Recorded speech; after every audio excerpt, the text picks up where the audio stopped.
일기 신도시 통합 재건축 특별법 제정이 굉장히 탄력을 받고 있는 이런 모습입니다. 그래서 암만 해도 이제 투자라는 것이 항상 미래에 어떻게 될 것인가에 대한 그 기대감을 반영하는 일이기 때문에 이런 것이 실제로 되었냐 안 되느냐에 따라서 변화가 생기는 것이 아니라 이런 일들이 될 것이냐 안 될 것이냐 이런 것에 따라서 변화가 일어나는 것이죠. 그렇기 때문에 이렇게 특별법 제정이 급물살을 타고 있다라는 이야기는 결국 시장을 변화시킬 수 있는 충분한 요인이 되고 있습니다.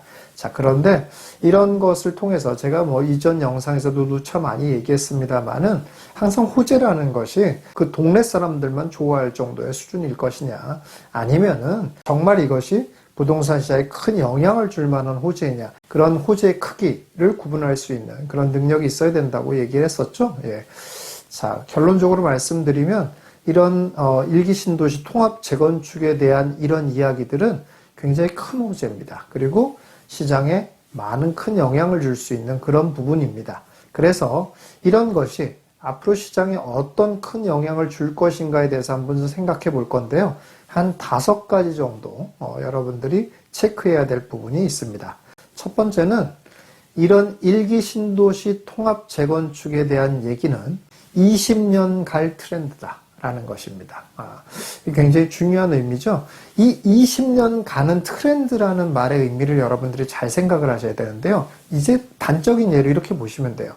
목동이 재건축이 된 단지가 하나도 없습니다. 그렇죠? 예. 목동 재건축될 거라는 건 다 알고 있잖아요. 예. 그러나 재건축된 단지가 하나도 없어요.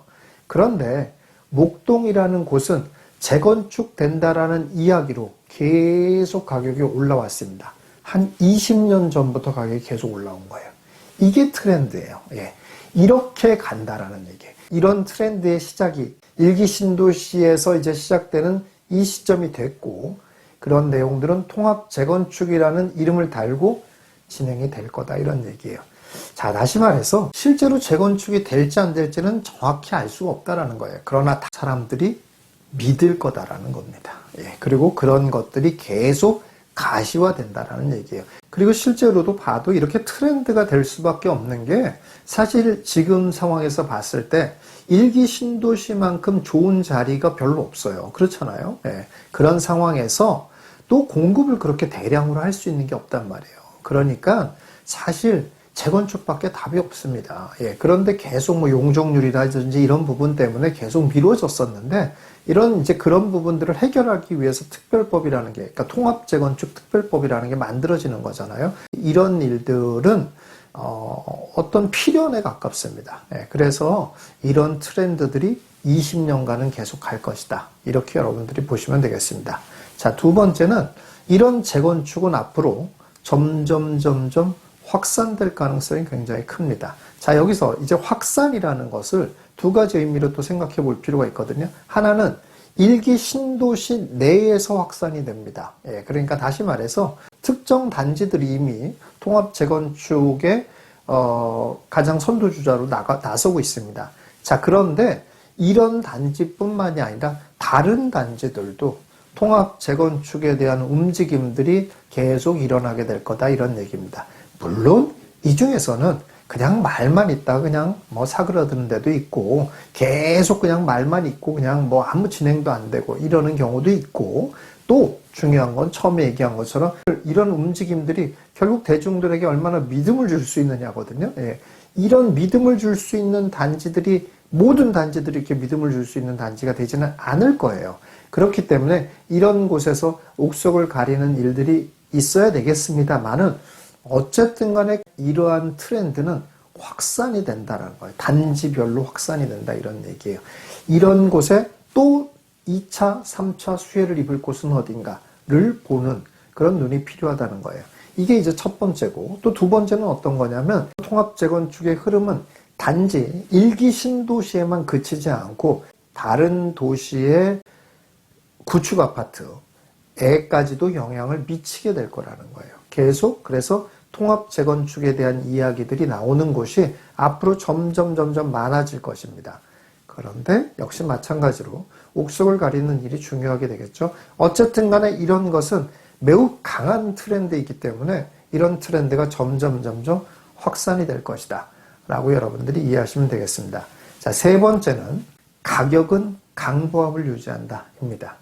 여러분, 자, 이제 이게 20년간 트렌드고, 아까 제가 목동 사례를 들어서 얘기했지 않습니까? 그런 걸 보면, 야, 목동 어마어마하게 올랐는데, 그럼 이제 일기신도시도 어마어마하게 오를 수 있겠다라는 또 기대를 갖는 분들이 굉장히 많이 있잖아요. 예. 그런데, 그렇게 되기는 어렵다라고 보셔야 됩니다. 가격은 강보합이에요, 강보합.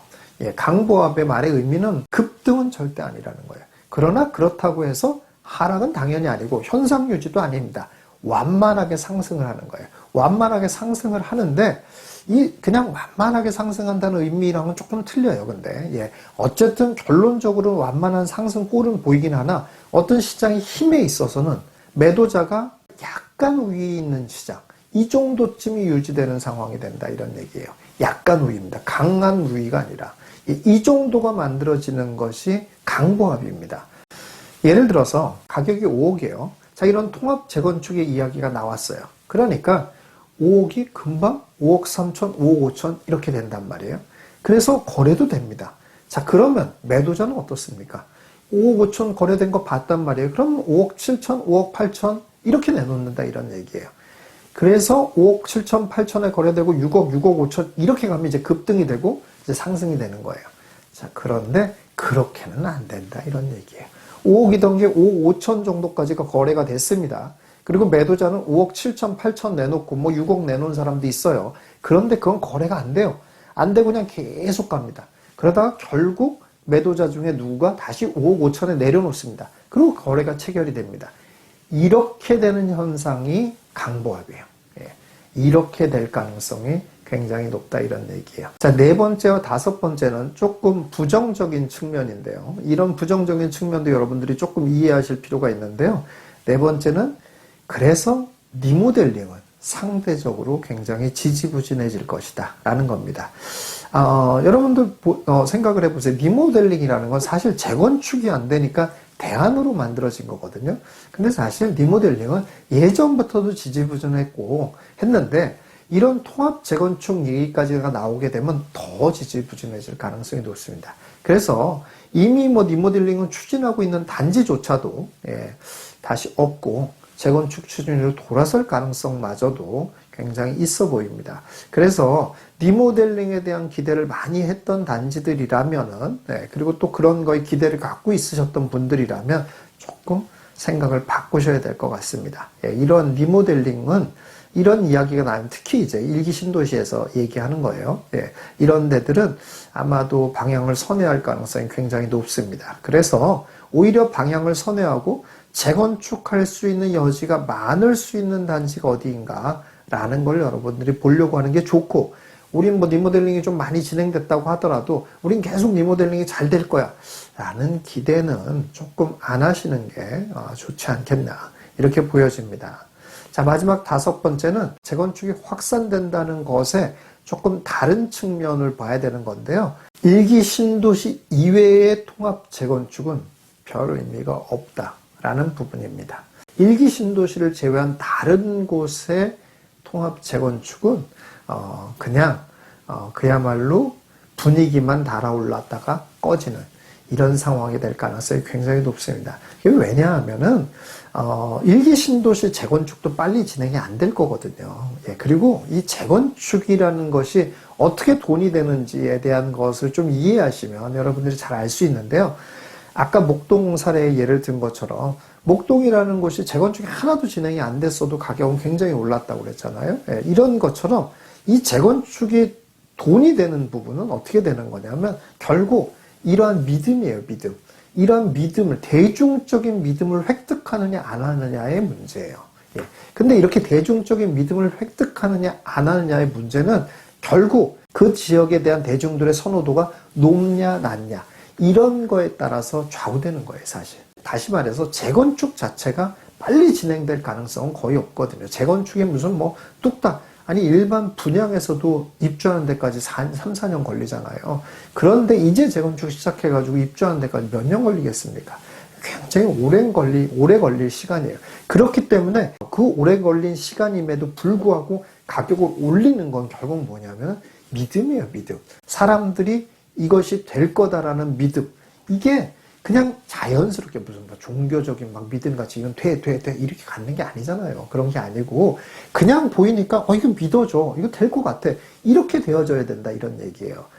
그렇기 때문에 일기 신도시는 충분히 승산이 있지만 그 외의 지역은 우리가 재건축한다 막 이렇게 떠들어댄다고 하더라도 대중들은 그렇게 믿어지지 않을 거다라는 얘기입니다. 예, 그렇기 때문에 별 의미 없는 그런 통합 재건축 얘기로 끝날 가능성이 높다 이런 얘기입니다. 이런 부정적인 측면도 여러분들이 한번 살펴보셔야 되겠습니다. 이렇게 5가지 측면, 일기 신도시 통합 재건축이라는 것이 주는 이런 5가지 의미를 여러분들이 잘 살펴서 여러분의 재산을 좀 더 튼튼하게 불리시는 것에 잘 활용하시면 좋으실 것 같습니다.